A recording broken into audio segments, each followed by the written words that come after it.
gawin lang, panoorin nyo lang ang video para malaman nyo ang paraan sa paggawa at paraan din sa pagluto mga kabikir. Napakasimple lang, kayang-kaya nyo ito. Ito ang ating mga simpleng ingredients.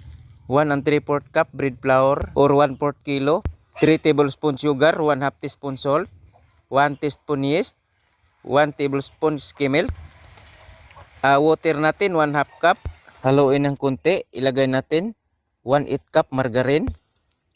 Tuloy lang ang paghalo. 4 minutes ko itong mix. Pero kapag makina, madali lang itong i-mix mga kabikir. Pagkatapos binaston ko, ganito lang ang pagbaston na napakadali lang. Ganito lang mga kabikir. Oh. Pagkatapos baston, igulong natin sa breadcrumbs. Toasted bread lang ito, ginawa kong pulbo. Pagkatapos baston, pinapaalsa ko ng 1 oras bago ko pinutol. Ito mga kabikir, katang natin 1 oras na. Putulin natin sa gusto natin putol. Pagkatapos putol, pinapaalsa ko ng 45 minutes, saka ko niluto. Ang pagluto nito sa kaldero, ganito lang mga kabikir. Oh. May patungan, saka natin ilagay ang lutuan natin sa ating pandesal. Sa pinalang ng dahon ang lutuan natin. Dahan-dahan lang ang paghawak ng pandesal. Takpan 10 to 15 minutes bago ito naluto mga kabikir ang ating pandesal. Ito na mga kabikir, luto na ang ating masarap na pandesal sa kaldero.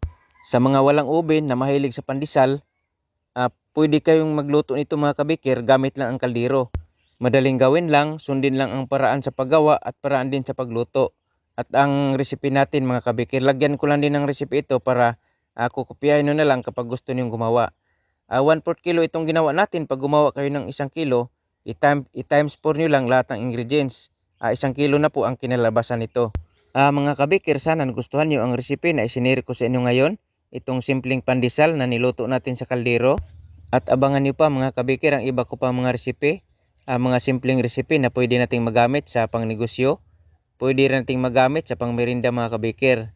Mga recipe na pwede nating lutuin sa oven, sa kaldero, sa kawali at sa steamer. Marami tayong mga tinapay na lutuin natin sa kaldero at sa kawali. Dahil marami nating mga followers, mga viewers na walang oven para makaluto din kayo mga kabikir. At kung magluto kayo, umpisa lang muna kayo sa 1/4 kilo. Mga kabikir, maraming salamat sa lagi niyong panunood, mga followers, mga viewers. God bless sa ating lahat mga kabikir.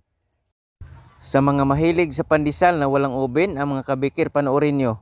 Pandesal, lutuin natin sa kaldero. Napakadaling gawin lang. Panoorin nyo lang ang video para malaman nyo ang paraan sa paggawa at paraan din sa pagluto.